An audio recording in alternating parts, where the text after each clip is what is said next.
আমার স্নেহের ছাত্রছাত্রী, আমি দীপান্বিতা ম্যাডাম। আমার ইউটিউব চ্যানেল দীপাস টিচিংয়ে তোমাদের সবাইকে স্বাগত। তোমাদের কথা মতো এক এক করে প্রত্যেকটা সাবজেক্টেরই উত্তর নির্দেশিকা আমি কিন্তু নিয়ে এসেছি। জিওগ্রাফিটা দেওয়া হয়নি, জিওগ্রাফিতে সেভাবে বিশেষ কিছু নেই, শুধুমাত্র যে কথাটা প্রত্যেকটা সাবজেক্টের কোশ্চেনের ক্ষেত্রে বলা আছে সেটা ছাড়া বাকি আমি এখানে যে পুরোদেশীয় বাঁধ কাকে বলে, পেরিমেন্ট বলতে কী বোঝো, ইনসিটু এক্সিটু সংরক্ষণ বলতে কী বোঝো, ঘূর্ণবাতের চক্ষু কাকে বলে, এখানে instruction only definition, only definition, only definition, only definition, এটুকুই আছে। আমি একদম দুয়ের দাগে কী আছে সেটাও বলে দিচ্ছি। তার আগে যেটা তোমাদেরকে বলছিলাম, সব সাবজেক্টের জন্য যে ইনস্ট্রাকশন, জিওগ্রাফির ক্ষেত্রেও সেটাই ইনস্ট্রাকশন, এবং সেটা অবশ্যই তোমাদের ফেভারে।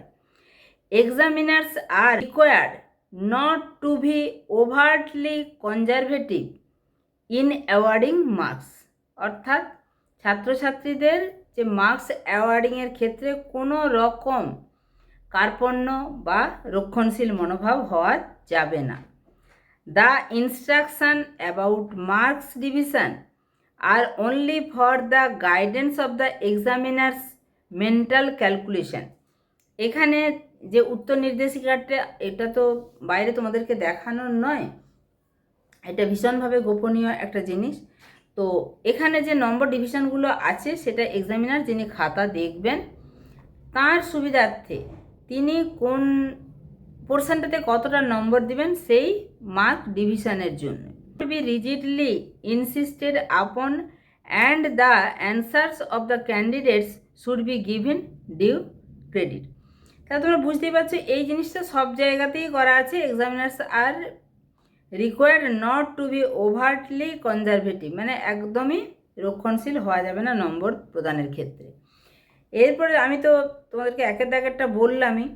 দুইয়ের দাগে কাম্য জনসংখ্যা বলতে কী বোঝো, মানব দারিদ্র্য সূচক কী, ইমিগ্রেশনের দুটি পার্থক্য লেখো, মানব কল্যাণমূলক দৃষ্টিভঙ্গির যে কোনো দুটি বৈশিষ্ট্য লেখো। সেখানেও এতে অনলি ডেফিনেশন, বিতে অনলি ডেফিনেশন, পার্থক্য দুটি বলা হয়েছে, মেনশন টু ডিফারেন্স, আর মানব কল্যাণমূলক দৃষ্টিভঙ্গির যে কোনো দুটি বৈশিষ্ট্য, এখানে শুধু লেখা আছে এনি টু ক্যারেক্টারিস্টিক্স। এরপরে তিনের দাগে ভারতের দুটি পেট্রো রসায়ন শিল্পকেন্দ্রের নাম লেখো। স্থিতিশীল উন্নয়ন বলতে কী বোঝো, এলইউএলসি ম্যাপ বলতে কী বোঝো, ভারতবর্ষের খাদ্য প্রক্রিয়াকরণ শিল্পে যে কোনো দুটি সমস্যা উল্লেখ করো। তিনের দাগে এখানেও এতে আছে names of two centres only, বিতে আছে অনলি ডেফিনেশন অর মিনিং, সিতে আছে only meaning with full form of abbreviation. এখানে এলইউএলসি ল্যান্ড ইউজ এবং ল্যান্ড কভার ম্যাপ, এটা বলতে কী বোঝো, অর্থাৎ যেটা সি এর দাগে আছে সেখানে বলা আছে only meaning with full form of abbreviation. আর ডিতে আছে ভারতবর্ষের খাদ্য প্রক্রিয়াকরণ শিল্পে যে কোনো দুটি সমস্যা উল্লেখ করো, এনি টু প্রবলেমস।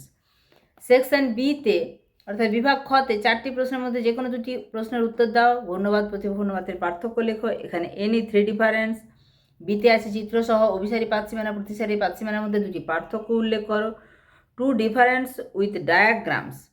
এখানে যেহেতু চিত্রসহ বলা আছে, এখানে কিন্তু ছবির জন্য নম্বর আলাদা করে দেওয়া আছে এবং ছবিতে 1 নম্বর দেওয়া আছে। সিতে আছে explanation of the formation with diagram. Fjord উপকূল কীভাবে গঠিত হয় চিত্রসহ সংক্ষেপে লেখো, এখানেও কিন্তু এই ফিওর্ড উপকূলের ছবি দিলে তবে 1 নম্বর পাবে, শুধু লিখলে 2 নম্বর পাবে। ডিতে এটাই বলছিলাম, এটা এক্সামিনারদের জন্য। ডিতে ডেফিনেশন অ্যান্ড 3 টাইপস, অর্থাৎ নদীর পুনর্যৌবন লাভ কি, এর বিভিন্ন ধরনগুলি উল্লেখ করো। পুনর্যৌবন লাভ যে 3 প্রকার সেই ধরনগুলো উল্লেখ করো। এরপরে চলে যাব 5-এর দাগে। 5-এর দাগে যে প্রশ্ন আছে, ম্যালথাস প্রদত্ত জনসংখ্যা বৃদ্ধির তত্ত্বটি সংক্ষেপে লেখো।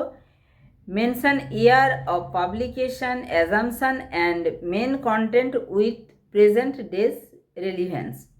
বিতে আছে জনঘনত্ব মানুষ জমি অনুপাতের 3টি পার্থক্য, মেনশন 3 ডিফারেন্স। সিতে আছে বিশ্বব্যাপী জনসংখ্যা বন্টনের উপর পরিব্রাজনের 3টি প্রভাব আলোচনা করো, মেনশন 3 পয়েন্টস। ডিতে আছে জনসংখ্যা নিয়ন্ত্রণের 3টি প্রয়োজনীয়তা, মেনশন 3 পয়েন্টস। 6-এর দাগে এতে আছে সুন্দরবন অঞ্চলে মানুষ বন্যপ্রাণী সংঘাতের 3টি ক্ষতিকারক প্রভাব লেখো, মেনশন এনি 3 পয়েন্টস। বিতে আছে গোষ্ঠীবদ্ধ জনবসতি গড়ে ওঠার কারণগুলি ব্যাখ্যা করো, মেনশন এনি 3 পয়েন্টস। সাম্প্রতিককালে ভারতে মোটরগাড়ি নির্মাণ শিল্প দ্রুত বিকাশের 3টি কারণ উল্লেখ করো, মেনশন এনি 3 রিজনস।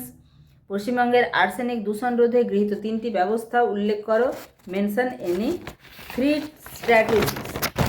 এরপরে 7-এর দাগে প্রশ্ন আছে দুটি, একটি করতে হবে। বায়ুর ক্ষয়কার্যের ফলে সৃষ্ট যে কোনো 5টি ভূমিরূপের সচিত্র বিবরণ দাও। এখানে যেটা ইনস্ট্রাকশন আছে 5 aeolian erosional landforms with neat diagrams, তাহলে একদম সচিত্র বিবরণ দিতে হবে। এখানে চিত্রতে কিন্তু আলাদা করে 2 নম্বর আছে। পরের প্রশ্ন, নাতিশীতোষ্ণ ঘূর্ণবাতের উৎপত্তি ও বিকাশের পর্যায়গুলি চিত্রসহ আলোচনা করো। তুমি যতই ভালোভাবে লেখো না কেন 3 নম্বর পাবে, ছবি না দিলে ওই 2 নম্বর পাবে না, অর্থাৎ তখন ছবি না দিলে শুধুমাত্র 3-এর মধ্যেই তোমার নম্বরটা বিবেচনা করা হবে। আশা করছি সমস্ত ব্যাপারটা বুঝতে পেরেছি, সমস্ত ইনস্ট্রাকশানটা তোমাদেরকে জানিয়ে দিলাম। জিওগ্রাফিটা জানাতে দেরি হচ্ছিল এই কারণে, জিওগ্রাফিতে সেভাবে কোনো ইনস্ট্রাকশান নেই, শুধু নম্বরের ক্ষেত্রে, নম্বর দেওয়ার ক্ষেত্রে কার্পণ্য করা যাবে না এটুকু ছাড়া, আলাদা করে স্পেসিফিক কোনো ইনস্ট্রাকশান নেই। এবং জিওগ্রাফির কোশ্চেন খুব সহজ হয়েছে, তোমাদের পরীক্ষাও খুব ভালো হয়েছে। এবার শুধু রেজাল্টের পালা। ঠিক আছে, দেখা হচ্ছে খুব তাড়াতাড়ি পরবর্তী উপস্থাপনার সঙ্গে। সবাই সুস্থ থাকবে, ভালো থাকবে, টাটা।